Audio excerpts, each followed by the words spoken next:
Nderitu is just a person who loves books a lot. And people who love books sometimes end up writing them as well. And that's what I ended up doing. So I'm an author. I've published 4 books. And there's a 5th one on the way. And many, many more cooking.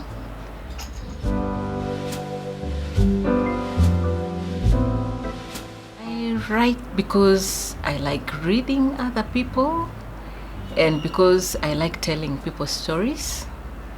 The books I have written have been stories either about other people or about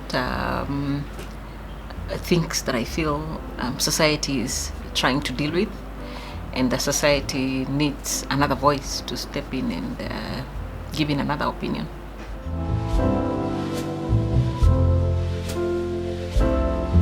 Among the 4 books that I have written so far, the first book I wrote was on Catherine Dereva. Catherine Dereva is broke the world record in marathons in 2001 at the Chicago Marathon, and she's the only woman in the world who has won the Boston Marathon 4 times. She's the only 4-time Boston Marathon winner.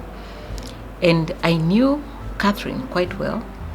And I thought to myself, because there was the Catherine of the newspapers, the Catherine of the world, the Catherine of Google. Anytime you get into Google and you Google the name Catherine Dereva, then you have all these stories about her. And then there was the Catherine I knew, the very ordinary girl who was very hardworking and very simple, like who still went around town in public transport, in matatus, who whenever she flew to the races that she was going to go and win more and more marathons in Berlin, New York, in London, she flew economy class, and yet she had so much. She'd won so much in terms of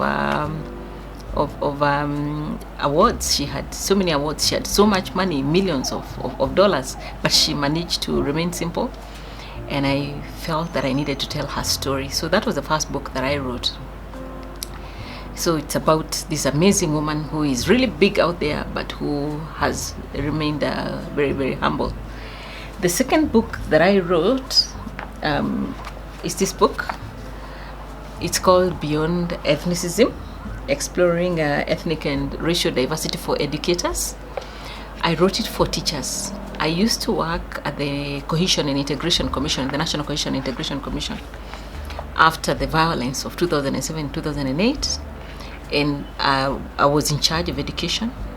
And a teacher one day told me, all these things that you do for teachers, writing policies, writing bills that become acts, that not so many of them will have an impact until we know how it is we can stop a 10-year-old who is obviously becoming bigoted from stopping. How do we stop a 10-year-old from becoming bigoted is a question this book seeks to answer.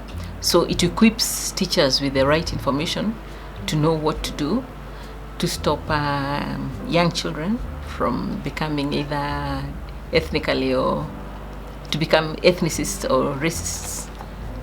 The second book that I wrote is called Kenya Bridging Ethnic Divides. And I would like to repeat this one, yeah? Is it okay? Yeah, just repeat. Yeah, I wasn't flowing, so let me just go with this one, yeah? Again, sorry. Okay. I wrote this book because a teacher asked me to, and she asked me the question of what any teacher needs to do when they realize that children in their class at 10, 11, 12 years old are already exhibiting the symptoms of people who are ethnicist or racist, and what then to do to that child to change that behavior at that age. So then this book, illustrated by Gado, who is East Africa's most syndicated cartoonist, it speaks to what skills a teacher needs to have to be able to stop a child from using the stereotypes and prejudices that are there in society to discriminate against anyone. Then the next book that I wrote was on Kenya. It's called Kenya Bridging Ethnic Divides. In 2007 and 8, we had a horrible period in Kenya when the country erupted into violence after the voting, after the elections. And Kofi Annan came to Kenya, sent by the African Union, and he set up a number of commissions to sort out the issues, both long-term and short-term. And I was a commissioner with the National Cohesion and Integration Commission, which was the only actually permanent commission that he set up as part of the accord that he set up. So this book speaks to the 4 years of the Kofi Annan Accord. What did Kenya do to pull away from the brink? Because we really were at the brink of the precipice. We were close to civil war, but then we pulled back. So what did we do to pull back? So this is what this book speaks about. Then this book is on Mukami Kimathi, Mau Mau freedom fighter. She is the wife of Dedan Kimathi, Kenya's most famous freedom fighter. He led the Mau Mau, the Kenya Land and Freedom Army, and for 7 years, and even more, he was able to lead a very, very successful guerrilla war against the colonialists. And this book speaks about her story. A lot of times, women get forgotten when we're talking about war, because it's always assumed that men are the ones who lead and fight in wars. She fought her wars, she fought in the war, she was a freedom fighter, and this is her story.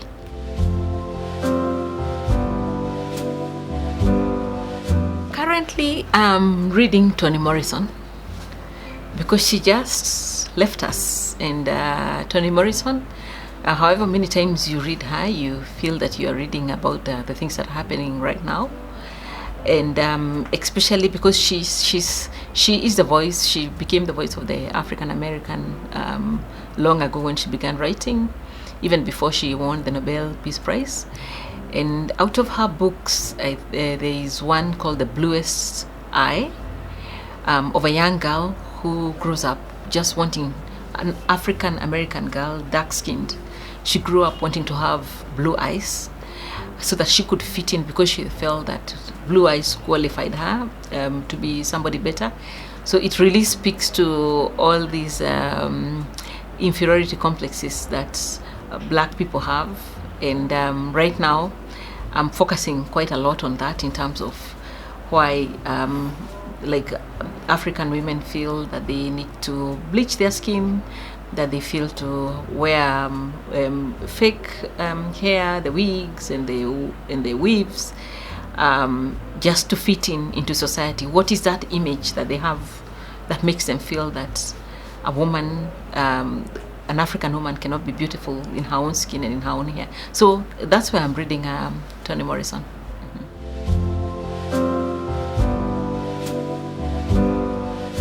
Yes, I have many words of advice for aspiring writers. The first one is, don't believe in writer's block. Don't let anyone tell you that there's writer's block and that you will not be able to write, because what you need to do is keep writing whatever it is that is coming into your mind, even if it's not related to what you want to write. And at the end of the day, if you think about the result, then you'll be able to keep going. Then the other thing that I should ask young people is to remember how old Chinua Achebe was when he wrote Things Fall Apart, how old Ngugi wa Thiong'o was when he wrote the Weep Not Child, because they wrote those books, like Ngugi wa Thiong'o wrote when he was still a university student. So and these are seminal books. These are books we keep making reference to. Things Fall Apart, No Longer Artists, all these books by Chinua and Ngugi wa Thiong'o. People should write and write and write. One of my biggest regrets is that I didn't begin to write when I was 20.